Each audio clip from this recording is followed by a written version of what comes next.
morning ပါဒီမနေ့မှာတောင်ကြီး FT ရုံးမှာ product code လို့ခေါ်တဲ့ PM code ပေါ့နော် product ထုတ်တဲ့သူတိုင်း FT ရှောက်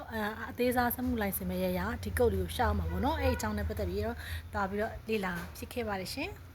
ခုနကလည်းကြားချက်တွေရှိပါတယ်အဲ့တော့ PM code ရှောက်ရင်ဘယ်လိုရှောက်ရလဲပေါ့အဲ့တော့ခုနကပြောတဲ့ FT website ထဲကိုဝင် registration တင်ပေါ့တင်ပြီးဆိုရင်သူ့မှာရှားစာပဲစာနဲ့ဘာလို့အချက်မှမရှိဘူးဒီစိတ်တစ်ခုပဲတွေ့ရတာခုနကပြောတဲ့ဒီစိတ်အမှန်ဒီစိတ်ကိုထုတ်မဲ့ပစ္စည်းရဲ့ဒီစိတ်အဲ့ဒီစိတ်ကကျမတို့ FT ကိုတောင်းဝင်ရမယ်ရှစ်ချက်ပါတယ်ဆိုအဲ့ဒီစိတ်ကိုအဲ့ဒီမှာပူးဆွဲပြီးတင်လိုက်တာလေဒီလိုက်ဆိုရင် FT ရဲ့ PM code ဆိုတော့နည်းနည်း15လို့ကြောက်အဲ့ဒီကအဲ့ဒီစကားကတော့လေကျမတို့လည်းရှိဆိုရင် code PM code လို့ခေါ်တဲ့ဒီ FT မှာရှောက်တဲ့ code တွေကတော့မခက်ပါဘူးအသေးစားလုပ်ငန်းလေးပဲဖြစ်ဖြစ် FT ကိုရှောက်ထားတဲ့လုပ်ငန်းပဲဖြစ်ဖြစ်ဒီ code ကိုအခုနောက်ပိုင်းဆိုလို့ရှိရင်မဖြစ်မနေထည့်သွင်းရမယ်ဆိုတော့ပညာပေးကာလဖြစ်ပါတယ်ဒီပညာပေးကာလပြီးသွားလို့ရှိရင်တော့ကျမတို့အားလုံးမဖြစ်မနေ